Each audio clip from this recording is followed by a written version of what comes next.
Development Review Committee meeting for December 20th. The first item is the Sandy Spring Museum preliminary plan and site plan amendments. I'm Neil Bronstein, sitting in for Christina Sorrento, who is out of office right now. And this meeting will be recorded just for your information. We have members from the Up County Division. If you'd like to start and go ahead and introduce yourselves. Sure. So my name is Alexandra Dupre. I'm the lead reviewer for Sandy Springs Museum. And so this is for both a preliminary and site plan amendments. It's application. It's in the Ashton Sandy Spring area within the Sandy Spring Rural Village Master Plan area, and it's the RC zone. So essentially how I'm reading this application is it's increasing the building square footage cap from 12,500 square feet to 23,200 square feet, and proposing other more small modifications, such as removing parts of the property, such as the museum, a driveway, and an existing house, and expanding aspects of the museum and adding to the landscaping. And so we would love to hear more from the applicant on some of the issues we commented on, including parking issues, such as the small cul-de-sac parking to the eastern side of the property, possible ADA accessibility issues, and impervious surface issues kind of tied in with that proposed parking. Sure, not a problem. Since you brought that up, we might as well start with that, the parking. And, there's an existing driveway currently off of 108 that serves a lot of event and rear access to the building. And with that house being torn down, we still need to maintain that access because it really provides a lot of support for events that occur at the museum. So we really wanted to do that. We were really looking to trying to line it up with the driveway that was across the street. And a little bit later, we'll talk to Mary Jo about the trees that are out there. But so that's really some ancillary support. We do have an ADA handicap parking space out there, and there's really just 5 spaces that, most of the time that's only going to get used when there's an event going on out there. So we don't really see it as part of the daily parking issues. You did bring up a question about overall parking. I mean, I know the goal is to try to keep impervious surfaces down as much as we can, but this is not in the PMA. It's further than 660 feet from any tributary, so there's no impervious cap here. And for institutional use in this zone, there's only a minimum required parking. There's no maximum. But the museum has found they really need these parking spaces for their operations, based on how the museum operates and what goes on there with events and just day-to-day, board meetings and everything that happens. They have found that they really need more parking spaces than are the minimum required allowed in the zone. So, yeah, we really would like to keep all the parking spaces we have. I'm Scott Knudsen with New Design. To elaborate on the parking problem a little bit, that it's probably about monthly, at least every other month, they have an event where people are parking on the grass. And several regulars to the museum, if they go to an event, don't even attempt to park in the lot, and they park over at the high school and jaywalk across 108 to get to the museum. So, there's, even by increasing it, we're probably not totally eliminating that problem, but we're trying to mitigate it. And then one of the other reasons we're adding a drop-off loop and small parking over on the far side is, of course, with the new amphitheater, there's going to be some additional use and attraction, and we wanted to be able to have handicapped access a little easier to that area rather than all the way over here at the main front.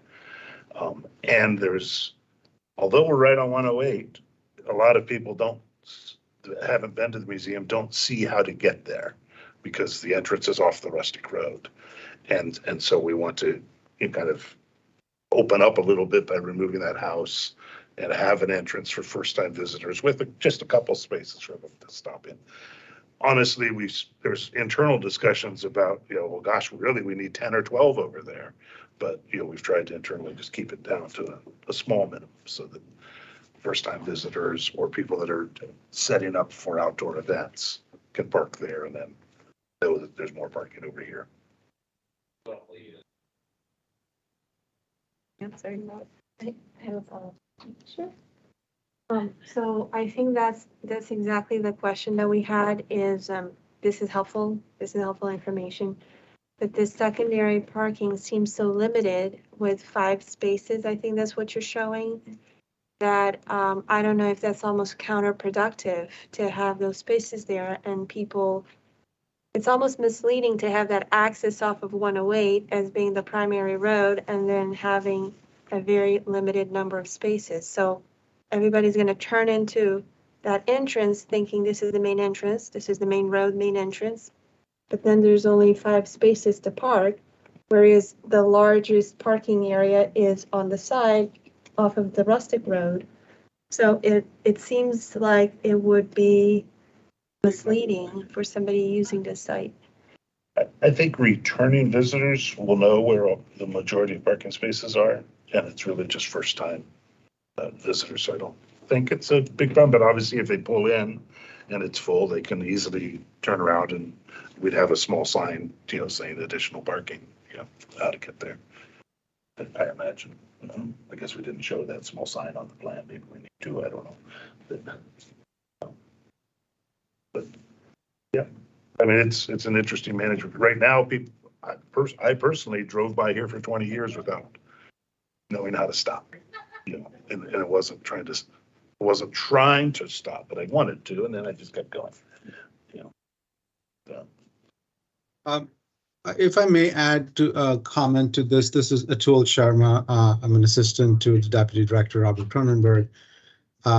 One of the other pieces of this discussion around the parking is about the design of it. So I think the curb cut and the traffic kind of implications of that are certainly something that we are concerned about, as Sandra mentioned.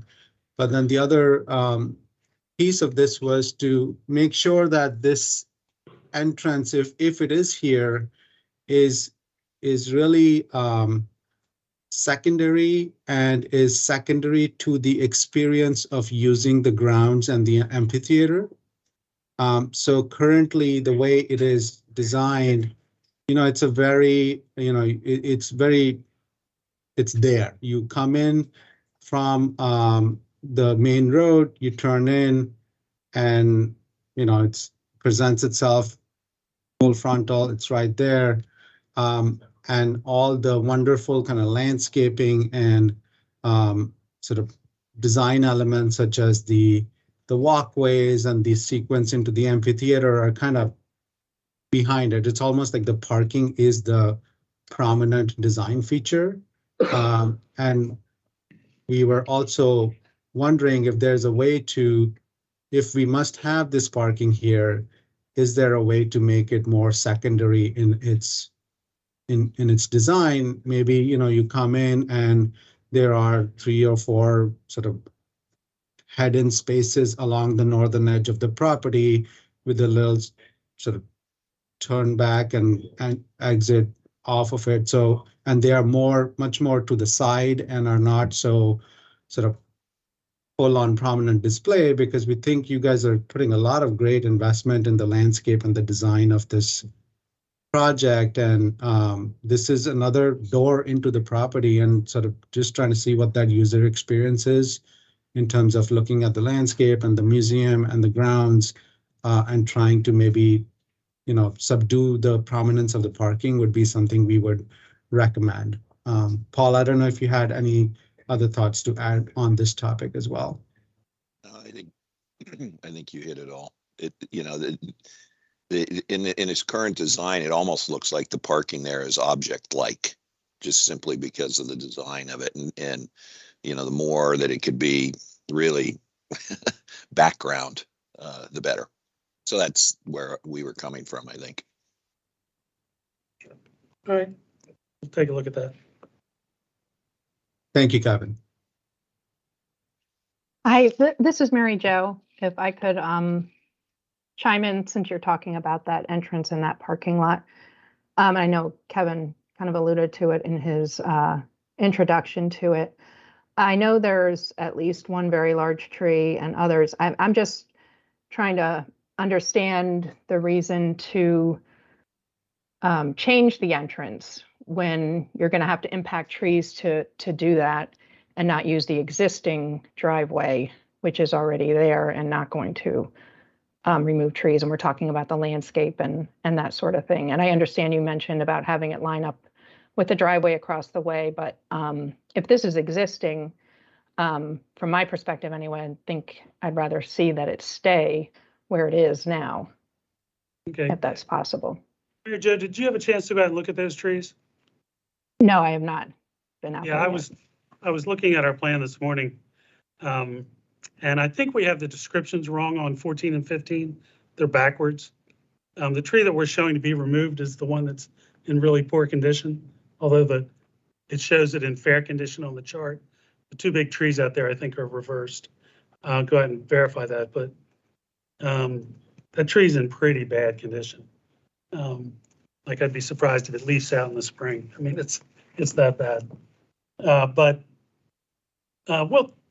we'll take a look at that and try to figure out what to do. We hear all the comments and take a look at it. Yeah, and I think that was my, and I'll probably be finished after this. My main comments were trying to look at preserving more of the existing trees out there. And, you're going to need a tree variance. We've been getting some additional questions and concerns at the planning board regarding the variance and making the case for the unwarranted hardship and just sort of justifying those impacts and certainly the removal. So that's just another reason to take another close look at this. And then finally, I'm sure you saw my comment about the historic property that's adjacent, which is in the same driveway parking area, and pushing that LOD further from that property so as not to impact those trees, which will require variance for any impacts to 1-inch caliper trees because of the historic property designation. Yeah, we got a couple of things to deal with on that. Personally, I didn't realize that through lot that went from 108 all the way back to Bentley Road was a historic site, since the house sits way back on Bentley Road. Never even Yeah, you have to kind of look to see it back there. Right. But we'll have to take a detailed look at the trees on that property line to make sure we understand where they're located on that property line, what's actually on that parcel and what's not. Right. And then we'll get back to you on all of that. But I do understand the need to try to preserve as much stuff over there as we can, especially if it's on that property. And we'll have to do a little analysis to look at that. And then just my one last thing, because you mentioned the PMA. So I know there was no PMA boundary shown on the NRI, which was done back in 2005, I think. Right. But I just saw, looking at aerial photos, again, I haven't been out here yet. Have you made sure that there's no streams nearby that would, I thought it looked like from that it might encroach a little bit on, probably within the easement. It does encroach in the easement area. Okay. But it does not come up anywhere close to any of the actual museum, but it's all just within the easement. Okay. Yeah. That being said, that's fine. We're still in the Patuxent where we try to minimize imperviousness as much as we can. But I do sympathize with you. I can tell you from myself driving along 108 when the Strawberry Festival and things, I've seen people crossing the road, parking on the other side of 108, which is not ideal. So I do understand that as well. That's all I've got, unless you have any questions for me. No, the other issue was, I think, the construction along the back of the museum next to the forest conservation easement. Yesterday. You were concerned about the impacts to the trees that are within that easement. Right. Are you looking for us to completely not do any work back there, or what? I mean, Really, I'm just, as you're kind of addressing all the comments, if you can just kind of be mindful of that is really where I'm coming from, that we're trying not to impact those trees in the easement. The easement boundary is where it is, but, if you can do anything to reduce impacts to those trees is what I'm looking for as you kind of go through all the comments and make any revisions. All right, we'll look at that, because it's really an access path, and then there's a gazebo, garden shelter back there. And we'll take a look at that to see if there's ways we can reduce the impacts to those trees. Okay, and just in the variance, any justification revisions you've made to the plan to try to, all that kind of helps make the case for the impacts that you are gonna have ultimately. Okay. Got it. Since we've been talking about paths and everything, we might as well discuss the shared use path that exists along 108. And there were several comments about needing to upgrade that to a 10-foot shared use path. There are a bunch, back when the original plan was done, they planted Kwanzaa cherries out there because of the power lines. So they are out there. They've been there for quite a few years, so they're getting mature. So, the widening that out will have some impact on those trees. Just as a issue. I don't know how big of an issue it'll become, but we'll have to get into a little closer look at the design and see what kind of impacts to those trees it has. Kevin, I had a question about that.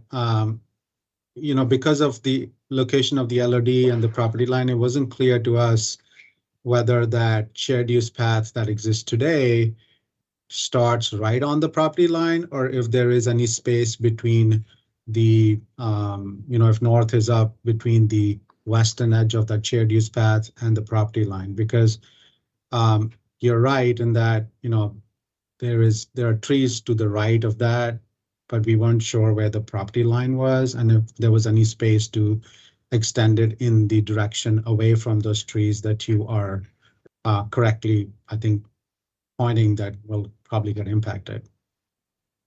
I'll verify it, but it looks like there's a 1-foot maintenance strip in there currently between the property line and the existing path that's there today. That's what we thought as well, but wanted to confirm that. Right, and typically with these paths, we don't just add a foot of paving on the side of them or 2 feet of paving on the side. Because they're asphalt, you really got to take it all out and relay it to get something that's going to actually last. Yeah. Just from the client's perspective, it's just for the nonprofit, that's a significant financial impact to them for what is until there are adjacent paths. We're the only path anywhere on the north side of 108. And so that path gets almost no use. I've probably used it more than anybody just walking around the site.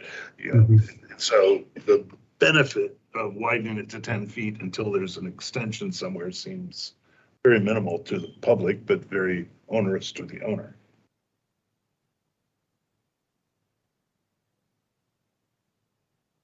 ADA access. Yes, we do have to have ADA access from the building out to the street since there's transit out there. There's a bus stop out at the corner of Bentley and 108. We need to verify the slope on the existing sidewalk that comes through the trellis. So we have to get some field information on that to see whether that's going to comply with ADA standards or what. So we'll have to do a little research to answer that question. Is Sam here? Yes. Morning, Kevin. Yes, I am. Morning. Hey, you had mentioned about needing a public sidewalk, but I wasn't clear in your comment where you were asking for one. Yeah, essentially, what you're proposing, Kevin, is to bring some sort of a lead walk from the sidewalk that's internal to the property connecting it to the path that we have along State Highway. Right.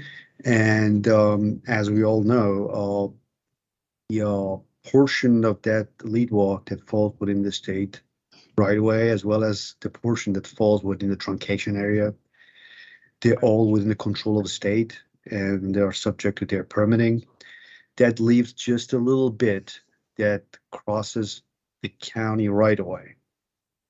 So that little piece, if you may, that will be something that you need to come to the county for a permit.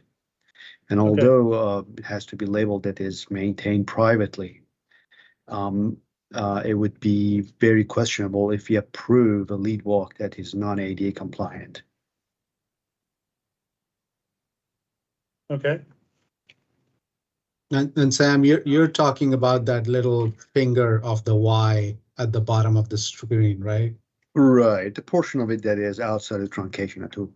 Yeah.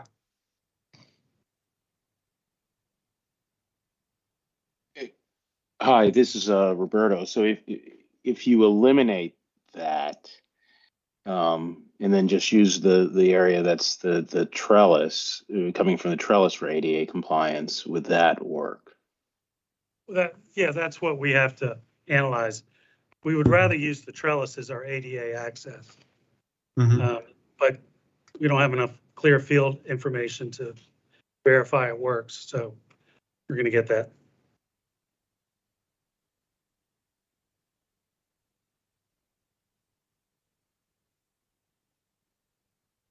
Do you guys have other comments you want to jump into? I don't know if we want to talk about that ramp. And Kevin, it's not shown on the drawings, but we are hoping that once these, the crushed gravel path, which I think is a really nice idea, where it's crossing the drive aisles into the parking lot, that there will be some way to indicate that people are crossing, so that cars coming in and out of the parking lot have some sort of a visual cue to slow down, so that they don't strike pedestrians. No, I think that's a good idea, and we'll look into that. I don't think anybody would have any issues with that, and pedestrian safety as it is. So, thank you. Was that a comment from Mary Jo about this? About that tree. Mary Jo, I think you made a comment about, must have been tree 25, which is all the way on the left, where we have some ADA ramps coming down. And I think you might have been asking whether we needed to remove that or not, or I'd have to pull up the comment. I mean, we're going to look at that. It's a tricky spot because tree 24, it's either 25 or 24, we're probably going to impact in order to be able to provide a full loop on handicapped accessibility with the ramping. But we're going to see if we have some other ideas and how to do it. But we're have our fingers crossed, but no promises on that. Right. I think a lot of my comments are just, try to take a closer look at some of trying to preserve more of these trees where you can. And so just, providing that justification if there's no other way around it. Right. Okay. Going through the list, the stormwater concept has been approved. I think in the original comments that didn't show up, but it has been approved since then. So we do have an approved stormwater concept. Fire access. Marie, we're researching the info on the hydrant flow test.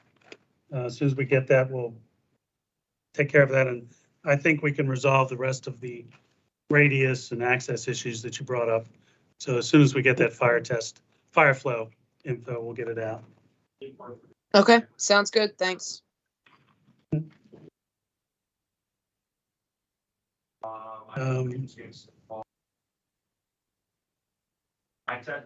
did the test microphone thing. Anything else? All right, I think that was all we had. If you guys have any additional questions or. I just wanted to say it's a really nice landscape design, and we're excited to see the museum take on this pretty big project over the next here. So thank you for coming and sharing.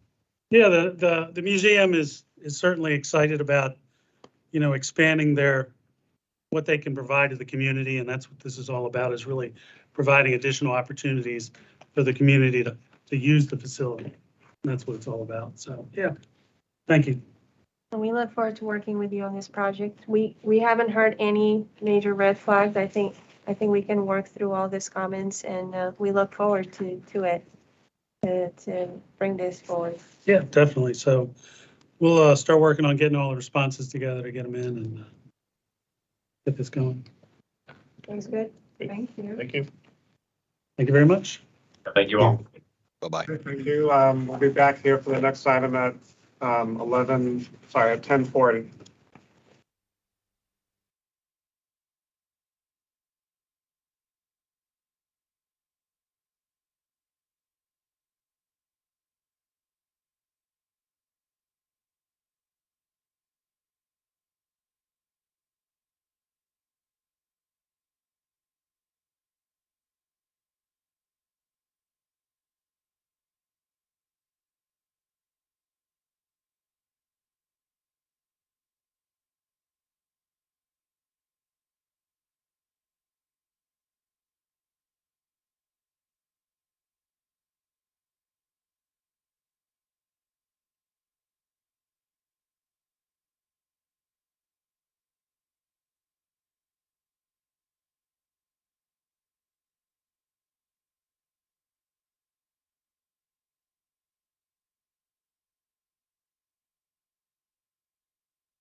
Bronstein. I'm sitting in for Christina Sorrento, who is out of the office right now. This is TRC for 4310 Prince Road.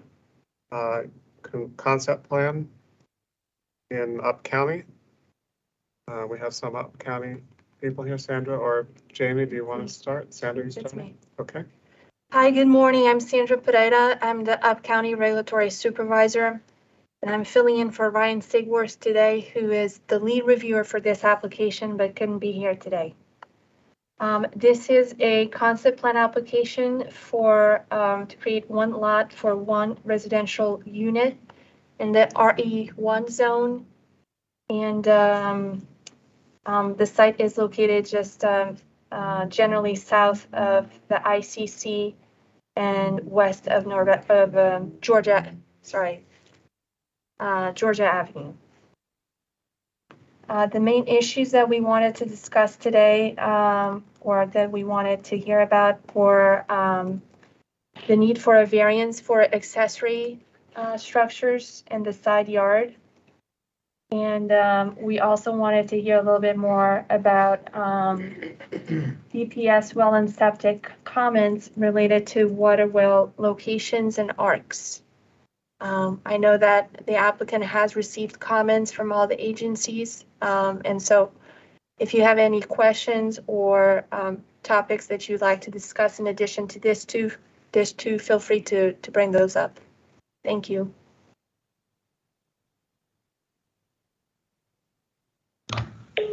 Hello. Hi, Sandra. Can you all hear me? Yes. Yes. Oh, yeah, great. Yeah, well, we reviewed your comments and really we appreciate all the input, and that's going to help us when we do our administrative subdivision application, because we had some, I guess, some items that we wanted clarification on. And I think the concept plan process is very helpful for that. I wanted to kind of focus on 2 or 3 different items on this, and one was for the roadway, for the proposed roadway section in Brenda's write-up. She says it's a secondary road with a 60-foot right-of-way, and we wanted, I guess, clarification. The detail or the standard that we saw that met that was 211.02 for the roadway section. Is that? It's not the one that we're showing on the bottom right. Is there anyone who can help with that? Hi, this is Brenda with DOT.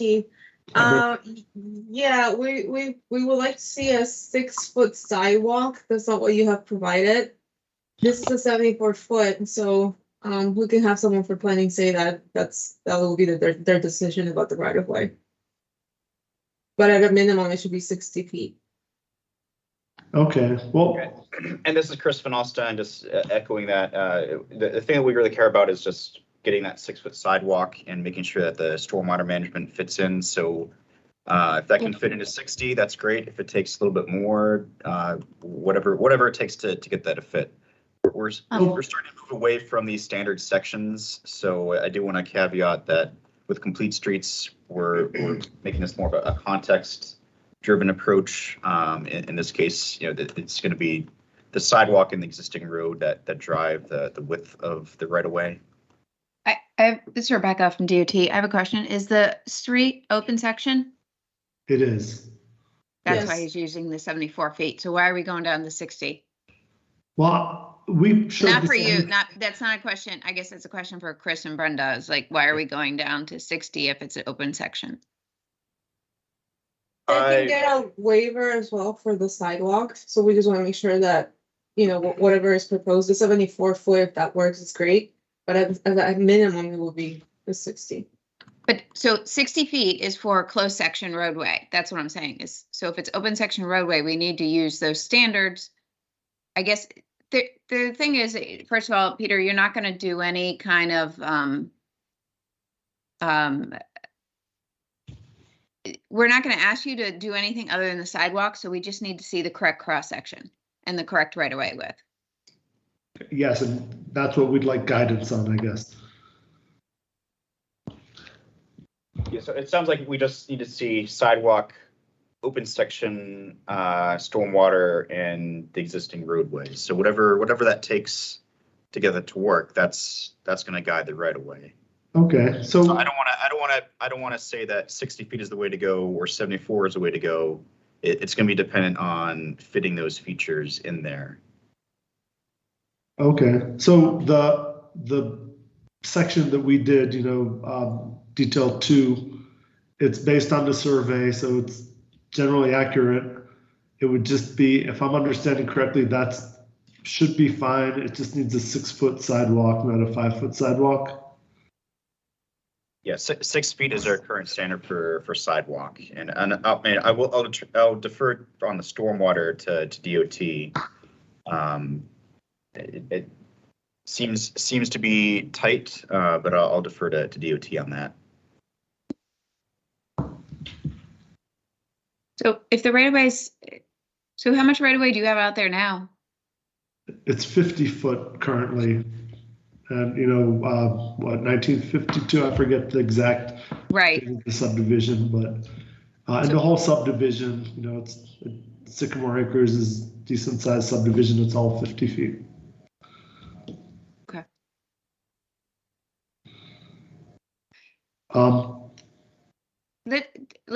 We'll talk internally and get back to you. What did Complete Streets say? Do we know, Chris or Brenda? The issue with Complete Streets is that it really doesn't have much to say on stormwater. So the big question here is how much space we need for the open section. And that's not something that Complete Streets is going to provide much guidance on. Okay. Peter, let us think about it and we'll get back to you. Okay. Yeah. Unless Sam has any other thoughts. Right. I mean, as Chris mentioned, Rebecca, this stormwater management is something that's mostly case by case basis. Right. So you may have to reach out to the Department of Permitting Services and Water Resources and talk to them about the detail of the stormwater management before you come up with a total right of dedication that you would need. Oh, there's stormwater management. Let me jump in real quick. We're not talking stormwater management here. We're talking storm drainage. Right. Also, this yeah, it's unfortunate that the term stormwater management has been introduced at this point because it's not applicable. It's storm drainage for the right of way. That's all we're talking about at this point. The swale we're talking about. Yeah, I mean, I just wanted to confirm with Mark. So, Mark, we don't need any stormwater management treatment for the road pavement here.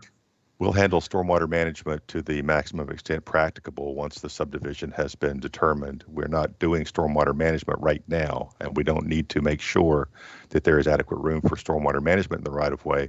At this point, we just need to look and see if the open section is going to be acceptable to DOT for conveyance of flow, and then we'll pick up the stormwater management later on.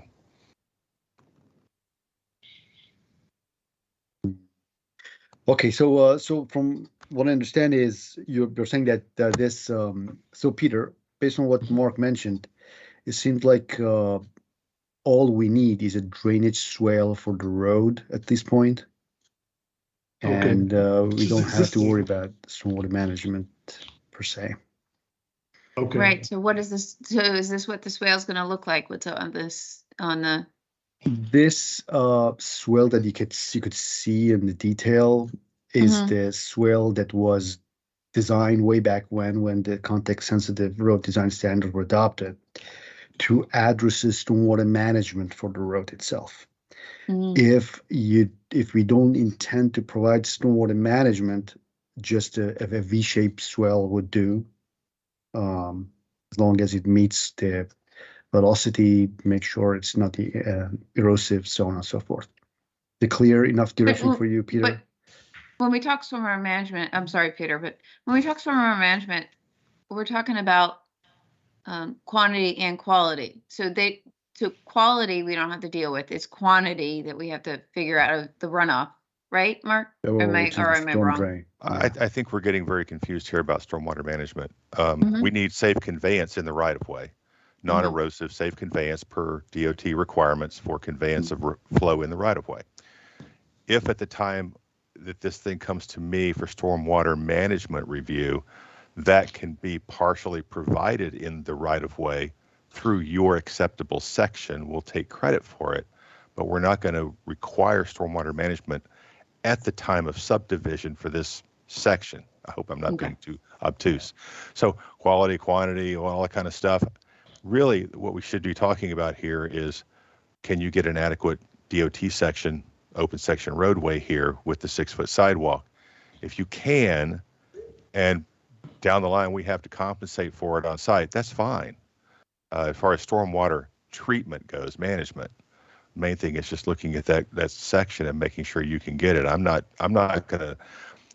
going to fail to support the administrative subdivision if they can't get a swale in the right of way that meets stormwater credit. I can get that credit elsewhere. Okay. So going back to the right of way width and the cross section, we're not going to ask them to. We're asking them to construct the sidewalk, Chris? Yeah, well, that we don't really have, at least planning, we don't have any authority to say no. So this, we would ask this to be constructed, correct? Okay. And if you go, can somebody scroll over to the actual plan view sheet? And so we're not going to actually ask them to construct the swale, are we? I would presume we would. Yeah, if you, this would be the time to do it. No. Yeah, except for if it doesn't tie back, and that's my thought. Okay, yeah, I mean, so I guess we were getting ahead of ourselves at concept stage. So it's really up to Peter to design the road to make sure there's an outfall for the runoff that gets in there from the property and from the road and so on and so forth. And based on that, we could try to see what is needed to implement that section. Is it clear, Peter? I mean, this is a little bit a case-by-case basis here. It's not 100, it's not 100% clear. I mean, there's an existing swale that's been working for 60, 70 years. The big thing is we're just one lot in the subdivision. And if we go ahead and change the swale section in front of our lot, I don't see any other lots doing that. So it would seem like it would look awkward because it doesn't look like the other lots. But I don't know how that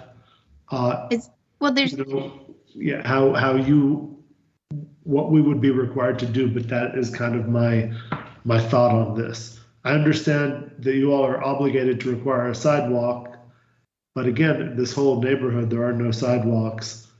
But I understand that. I guess for the swale, it's we adjust it if required during construction. We're going to be putting a new driveway apron in there. But other than adjusting it in that location, I don't know if I guess recommend doing anything else. Yeah, I mean, I think you mentioned it. It's basically you need to adjust it for the sidewalk, and that's pretty much it. The sidewalk and the driveway, and that's it. If you can still keep that swell, then we're good. If you have to adjust it a little bit, then be it. So again, you got to see what it takes to accommodate the sidewalk and swale at the same time with minimal changes to what's there existing.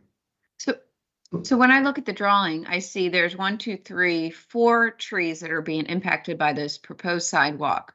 And then in the actual existing right of way, is that a swale along your frontage already? Yes. I'm not very good with contours. It's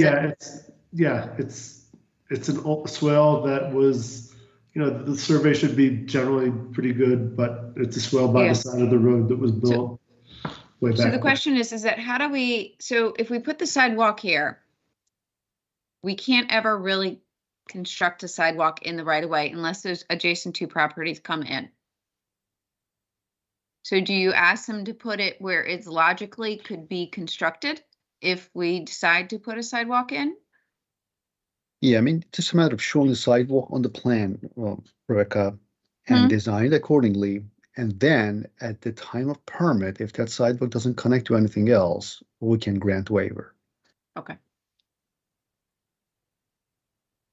Okay. We had a couple of other comments on here that we wanted to go over before we, I don't know how long we have time-wise. And that was one of them, and thank you all for the comments on that.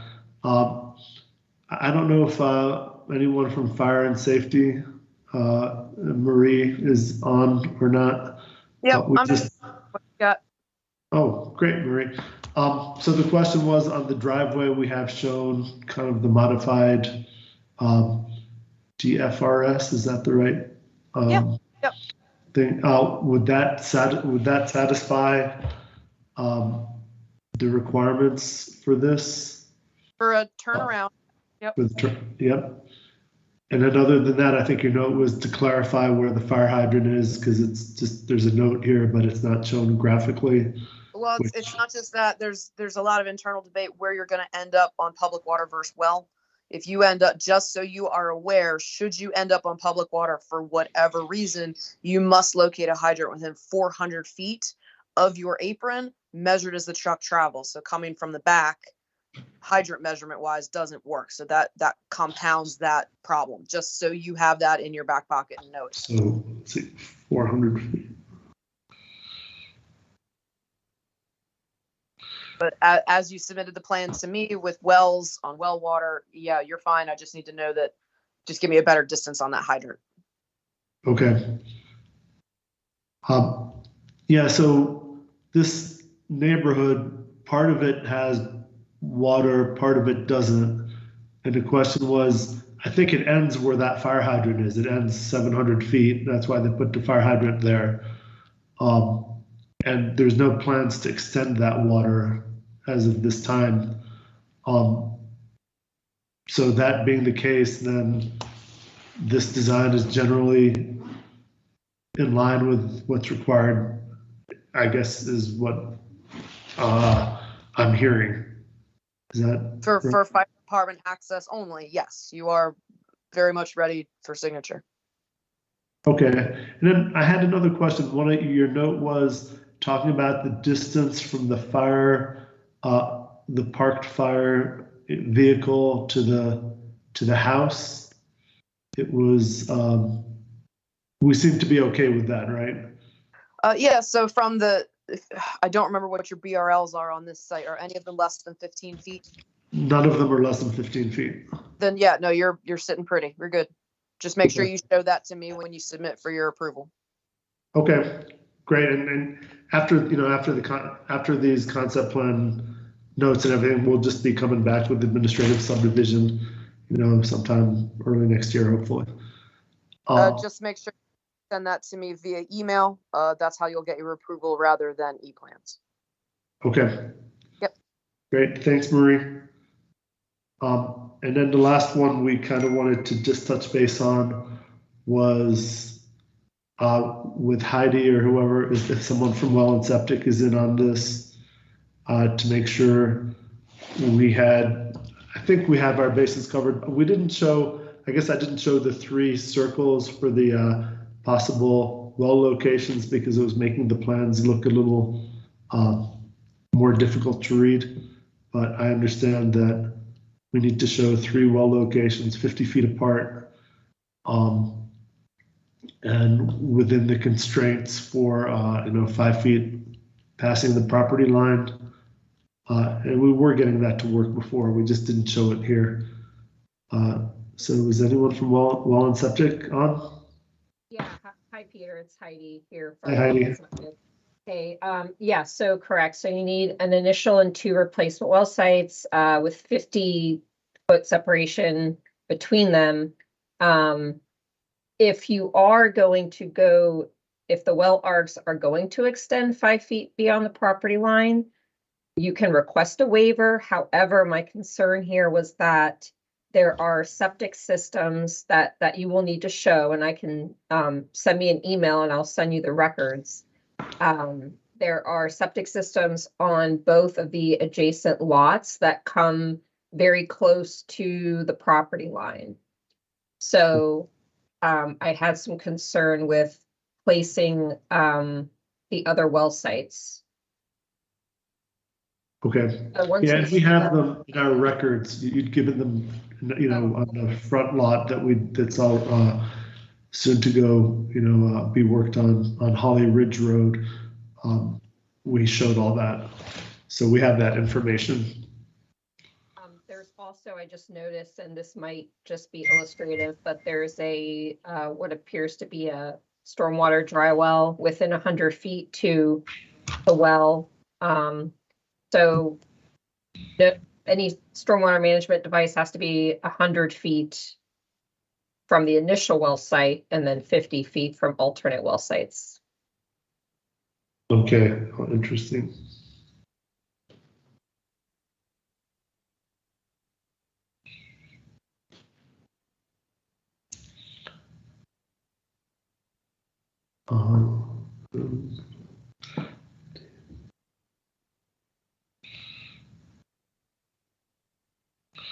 Okay, thanks, Heidi. Hi, this is we had one more question. It was Brenda's comment on showing Holly Ridge Road on the plan. Is that necessary to show the road on the back property? Yes, we want to make sure that we see the entirety of the project. And right now there's existing, that would be the existing. So we're not really seeing what the, existing conditions are. Is that part of the application? I thought the application was just a lot on Prince Street. That's correct, but we just want to make sure that whatever is being removed, we're able to see that. Okay. I thought that they were subdividing, so the lot 3 was part of the subdivision, right? No, lot 3 is already a buildable lot. I guess what confuses me is it has a driveway going across it. Yeah, the access to the current access to lots, parts of lots 14 and 15 was or is through that. And that would be, I guess, Brenda's comment that that's not to show all of lot 3 helps clarify that maybe. Yeah, I would agree. Yeah.